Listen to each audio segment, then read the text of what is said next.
Good morning student. आज आपको class 8 में कंप्यूटर के अंतर्गत लेसन 1 समझाया जाएगा। लेसन 1 जो है वो आप देखेंगे कि इसमें लैंग्वेज प्रोसेसर के विषय में दिया गया है। यानी लैंग्वेज प्रोसेसर क्या है? लैंग्वेज प्रोसेसर एक प्रकार का सॉफ्टवेयर है जो हमारे द्वारा लिखे गए कंप्यूटर भाषाओं को मशीन लैंग्वेज में कन्वर्ट करने का काम करता है। जैसा कि आप जानते हैं, कंप्यूटर जो है केवल मशीन लैंग्वेज को समझता है। मशीन लैंग्वेज बाइनरी कोड्स 0 और 1 से मिलकर के बना होता है। हम और आप कंप्यूटर पर जिस भाषा का इस्तेमाल करते हैं वो हाई लेवल लैंग्वेज होता है। High level language just like your own language, यानी हाई लेवल लैंग्वेज हमारी भाषा के समान होता है। चाहे हम हिंदी में काम करें, इंग्लिश में काम करें, उर्दू में करें, पंजाबी में करें, तो ये सब के सब हाई लेवल लैंग्वेज है और इसको कंप्यूटर नहीं समझता है। तो यहाँ प्रश्न उठता है कि कंप्यूटर काम कैसे करता है। यानी यदि हम हाई लेवल लैंग्वेज में लिख रहे हैं, कंप्यूटर पे काम कर रहे हैं और उसको नहीं कंप्यूटर रीड कर पा रहा, अंडरस्टैंड कर पा रहा है, तो फिर कंप्यूटर हमारे प्रश्नों का जवाब कैसे देता है? तो ये जो लैंग्वेज प्रोसेसर होते हैं ये हमारे भाषा को जो है मशीन लैंग्वेज में बदलने का काम करते हैं। तब जा कर के कंप्यूटर उसको रीड करता है, उसको प्रोसेस करता है और उसका रिजल्ट या परिणाम हमें प्राप्त होता है। लैंग्वेज प्रोसेसर 3 प्रकार के होते हैं। एक होता है असेंबलर, दूसरा होता है कंपाइलर, तीसरा होता है इंटरप्रेटर। असेंबलर असेंबली लैंग्वेज को मशीन लैंग्वेज में बदलने का काम करता है। कंपाइलर जो है वो हाई लेवल लैंग्वेज को मशीन लैंग्वेज में बदलता है और इंटरप्रेटर भी जो है वो हाई लेवल लैंग्वेज को मशीन लैंग्वेज में बदलने का काम करते हैं। तो इस तरह से ये 3 लैंग्वेज प्रोसेसर होते हैं जो कंप्यूटर पे या कंप्यूटर में जो कुछ भी हम लिखते हैं, हाई लेवल लैंग्वेज में लिखे हैं या असेंबली लैंग्वेज में लिखे हैं, उसको मशीन लैंग्वेज में बदलने का काम करते हैं। उसके बाद आपका दिया गया है एप्लीकेशन सॉफ्टवेयर। एप्लीकेशन सॉफ्टवेयर वह सॉफ्टवेयर है जिसके माध्यम से जो है हम अपने विशेष प्रकार के कार्यों को आसानी से परफॉर्म कर सकते हैं या उसको संपन्न कर सकते हैं या पूरा कर सकते हैं। और ये जो सॉफ्टवेयर होते हैं, एप्लीकेशन जो सॉफ्टवेयर जो होते हैं वो विभिन्न प्रकार के होते हैं और विभिन्न प्रकार के उद्देश्यों को पूरा करने के लिए ये जो है डेवलप किए जाते हैं, बनाए जाते हैं और इनका हम अपनी आवश्यकता के अनुसार उपयोग कर सकते हैं या अपनी आवश्यकताएं जो है पूरी कर सकते हैं। और एप्लीकेशन सॉफ्टवेयर के माध्यम से जो है हम विभिन्न प्रकार के कार्यों को बहुत ही सुगमता से आसानी से कर सकते हैं। एप्लीकेशन सॉफ्टवेयर को जो है 2 कैटेगरियों में डिवाइड किया गया है। एक है जनरल पर्पज एप्लीकेशन सॉफ्टवेयर और दूसरा है कस्टमाइज एप्लीकेशन सॉफ्टवेयर। और ये जो जो आपके दोनों कैटेगरी दिए गए हैं, ये जो सॉफ्टवेयर हैं ये विभिन्न प्रकार के कार्यों को जो है करने में सक्षम होते हैं या हम कह सकते हैं कि ये जो सॉफ्टवेयर है, चाहे वो जनरल पर्पज हो या कस्टमाइज एप्लीकेशन हो, इसके माध्यम से हम विभिन्न प्रकार के कार्यों को पूरा कर सकते हैं। जिसमें आप देखेंगे जनरल पर्पज का एप्लीकेशन सॉफ्टवेयर, यह वह सॉफ्टवेयर है जिसका उपयोग जो है हम विभिन्न प्रकार के कार्यों को यूजर के द्वारा, यानी जो बहुत सारी जो यूजर के द्वारा यदि विभिन्न प्रकार के कार्यों को पूरा करने के लिए इस सॉफ्टवेयर का इस्तेमाल किया जाता है। और जनरल पर्पज एप्लीकेशन सॉफ्टवेयर के अंतर्गत बहुत सारे सॉफ्टवेयर्स आते हैं जिसका यूजर जो है अपनी आवश्यकताओं के अनुसार इस्तेमाल करता है। जिसमें सबसे पहले दिया गया है आपका word processing software. Word processing software जो है वह सॉफ्टवेयर है जिसके माध्यम से आप टेक्स्ट बेस्ड यदि कोई डॉक्यूमेंट्स क्रिएट करना चाहते हैं, बनाना चाहते हैं, तो आप आसानी से बना सकते हैं।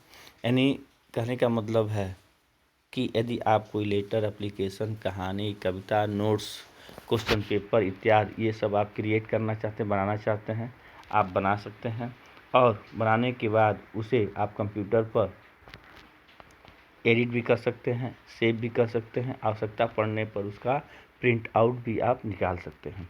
तो वर्ड प्रोसेसिंग सॉफ्टवेयर का सबसे बेस्ट एग्जांपल है M S Word. M S Word जो है यह एक वर्ड प्रोसेसिंग सॉफ्टवेयर है और जिसका मोस्टली यानी आप कह सकते हैं कि अधिकांश जगहों पर इस सॉफ्टवेयर का इस्तेमाल किया जाता है। उसके बाद है आपका स्प्रेडशीट सॉफ्टवेयर। स्प्रेडशीट सॉफ्टवेयर वह सॉफ्टवेयर है जिसके माध्यम से आप किसी भी डाटा को वर्कशीट में मैनेज कर सकते हैं। वर्कशीट जो है 2 भागों से मिलकर के बना होता है, रो और कॉलम, और इन रो और कॉलम में आप आवश्यकता पड़ने पर अपने डाटा को व्यवस्थित कर सकते हैं और साथ ही साथ इसमें यदि आप मैथमेटिकल कैलकुलेशन करना चाहें तो वो भी आप कर सकते हैं। स्प्रेडशीट सॉफ्टवेयर का सबसे बेस्ट एग्जांपल है माइक्रोसॉफ्ट एक्सेल। माइक्रोसॉफ्ट एक्सेल जो है वो स्प्रेडशीट सॉफ्टवेयर का सबसे बेस्ट एग्जांपल है। फिर है DBMS। DBMS सॉफ्टवेयर के द्वारा आप कोई भी डाटाबेस को क्रिएट कर सकते हैं, साथ ही साथ आप उसको मैनेज भी कर सकते हैं। और इसके अलावा आप नया डाटा ऐड करना चाहते हो या किसी डेटा को आप सर्च करना चाहते हैं या मॉडिफाई करना चाहते हो तो ये सब फैसिलिटी जो है इस DBMS सॉफ्टवेयर में होता है। आप उसको डिलीट भी कर सकते हैं। और DBMS सॉफ्टवेयर का सबसे बेस्ट एग्जांपल है माइक्रोसॉफ्ट एक्सेल जो है DBMS सॉफ्टवेयर का सबसे बेस्ट उदाहरण है। इसके बाद दिया है DTP सॉफ्टवेयर। DTP सॉफ्टवेयर जो है वह सॉफ्टवेयर है जिसके माध्यम से आप यदि कोई डॉक्यूमेंट्स आप डिज़ाइन किए हुए हैं, यानी कहने का मतलब ये है कि आप डिज़ाइन डॉक्यूमेंट्स का उपयोग कर सकते हैं, जैसे ब्राउचर, कोई मैगजीन बनाना हो, कोई न्यूज़लेटर लिखना हो, पोस्टर क्रिएट करना हो, तो ये सब काम डेस्कटॉप पब्लिकेशन में आप इस्तेमाल कर सकते हैं। जहाँ बुक प्रिंट होता है, किताबें छपती हैं, वहाँ भी इस सॉफ्टवेयर का इस्तेमाल किया जाता है।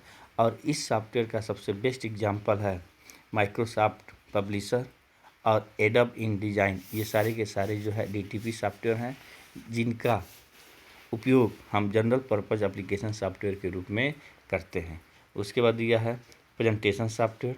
प्रेजेंटेशन सॉफ्टवेयर वह सॉफ्टवेयर है जिसके माध्यम से आप कोई भी डिज़ाइन आप क्रिएट करना चाहते हैं या आप कोई भी स्लाइड बनाना चाहते हैं और उस स्लाइड को स्क्रीन पर डिस्प्ले करना चाहते हैं तो आप प्रेजेंटेशन सॉफ्टवेयर का इस्तेमाल कर सकते हैं। इसमें आप एनिमेशन का इस्तेमाल कर सकते हैं, वीडियो क्लिप का इस्तेमाल कर सकते हैं, टेक्स्ट का इस्तेमाल कर सकते हैं, इमेज का इस्तेमाल कर सकते हैं और इन सभी चीज़ों का इस्तेमाल करके आप उसको स्क्रीन पर डिस्प्ले भी करा सकते हैं। फिर है आपका ग्राफिक सॉफ्टवेयर। ग्राफिक सॉफ्टवेयर वह सॉफ्टवेयर है जिसके माध्यम से आप जो है ध्यान देंगे कि आप कोई भी इमेज यदि आप क्रिएट करना चाहते हैं या क्रिएट किए गए इमेज को एडिट करना चाहते हैं तो यह भी फैसिलिटी होती है। और इसमें आप जो है कोई भी चित्र बना सकते हैं, उसे कलर कर सकते हैं और साथ ही साथ जो है उसको आवश्यकता पड़ने पर आप प्रिंट भी कर सकते हैं। तो ग्राफिक सॉफ्टवेयर का सबसे बेस्ट एग्जाम्पल है माइक्रोसॉफ्ट पेंट या एडोब फोटोशॉप। फिर मल्टीमीडिया सॉफ्टवेयर।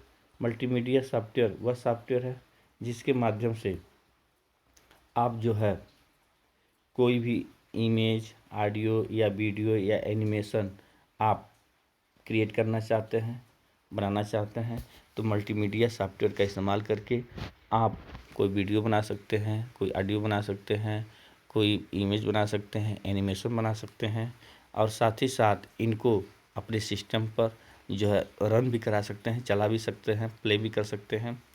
और मल्टीमीडिया सॉफ्टवेयर का सबसे बेस्ट एग्जांपल है आपका स्क्रैच, पीबूट, एनिमेटर इत्यादि। ये सारे के सारे जो है मल्टीमीडिया सॉफ्टवेयर के एग्जांपल हैं, यानी उदाहरण हैं। इसके बाद दिया गया है customise application software. Customise application software वह सॉफ्टवेयर है जिसके माध्यम से आप ध्यान देंगे कि इन सॉफ्टवेयरों के माध्यम से आप जो है विभिन्न प्रकार के कार्यों को कर सकते हैं और कहने का मतलब ये है कि ये सॉफ्टवेयर जो है हमारी आवश्यकताओं के अनुसार डेवलप किए जाते हैं, यानी कि बनाए जाते हैं, और इनका उपयोग किसी विशेष प्रकार के कार्यों को करने के लिए किया जाता है। विशेष प्रकार के कार्य मतलब यदि कोई ऑर्गेनाइजेशन, कोई संगठन है, कोई संस्था है, उसकी कुछ आवश्यकताएं हैं और उन आवश्यकताओं को पूरा करने के लिए यदि किसी सॉफ्टवेयर का निर्माण किया जाता है या बनाया जाता है, तो वह सॉफ्टवेयर केवल उस ऑर्गेनाइजेशन के या उस संस्था की आवश्यकताओं को पूरा करने में ही सक्षम होता है। तो इस प्रकार के सॉफ्टवेयर जो है कस्टमाइज एप्लीकेशन सॉफ्टवेयर कहलाते हैं।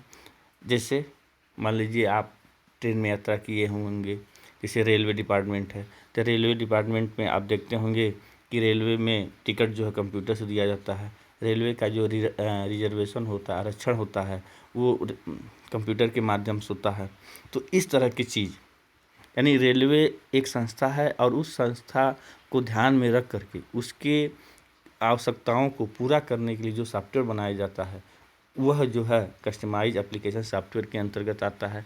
जैसे स्कूल है, स्कूल का अपना फीस स्ट्रक्चर होता है, स्कूल में जो है सारे बच्चों का रिकॉर्ड्स होता है, वो सब कंप्यूटर में है, फीस कंप्यूटर से दी जाती है, रिजल्ट कंप्यूटर से दिया जाता है।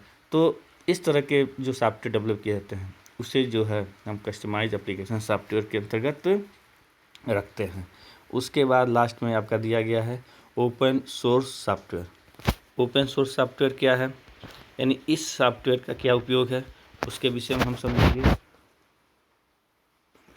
ओपन सोर्स सॉफ्टवेयर जो है वह सॉफ्टवेयर होता है जिसे किसी व्यक्ति या किसी कंपनी के द्वारा स्वयं अपने बनाया जाता है, और उस सॉफ्टवेयर का सुविधा लेने के लिए उस कंपनी या उस व्यक्ति को जो है हम पेमेंट करते हैं, यानी भुगतान करते हैं, और भुगतान करने के बाद हम जो है उस सॉफ्टवेयर का उपयोग कर सकते हैं। उस सॉफ्टवेयर में हम कोई मॉडिफाई या कोई मॉडिफिकेशन, कोई बदलाव या कोई संशोधन करना चाहते हैं तो हम उसका उपयोग उसका बदलाव या उसका संशोधन करने में सक्षम नहीं होते, यानी मॉडिफाई हम उसको नहीं कर सकते हैं। और इस तरह के सॉफ्टवेयर जो है बहुत सारे सॉफ्टवेयर्स हैं जिसे हम उपयोग करते हैं, और उपयोग करने के बाद जो है हम उन सॉफ्टवेयरों के माध्यम से विभिन्न प्रकार के कार्यों को कर सकते हैं। और ये जो सॉफ्टवेयर होते हैं ये सॉफ्टवेयर ओपन सोर्स सॉफ्टवेयर के अंतर्गत आते हैं, और यह जो है आपको जो व्यक्ति या जो यूजर इन सॉफ्टवेयर का इस्तेमाल करता है उसे एक सोर्स कोड दिया जाता है, और वह सोर्स कोड के माध्यम से जो है वह व्यक्ति उस सॉफ्टवेयर का उपयोग कर सकता है। लेकिन उस सॉफ्टवेयर में वो कोई बदलाव या कोई चेंजिंग करना चाहता है तो यह जो है फैसिलिटी या सुविधा नहीं होती। ओपन सोर्स सॉफ्टवेयर के अंतर्गत बहुत सारे सॉफ्टवेयर जैसे गूगल क्रोम है, एंड्रॉयड, मोजिला है, ऐसे करके बहुत सारे ये ओपन सोर्स सॉफ्टवेयर्स हैं जिसे किसी कंपनी या किसी व्यक्ति ने स्वयं डेवलप किया है, और उसका उपयोग हम अपनी आवश्यकताओं के लिए पूरा करते हैं। Thank you.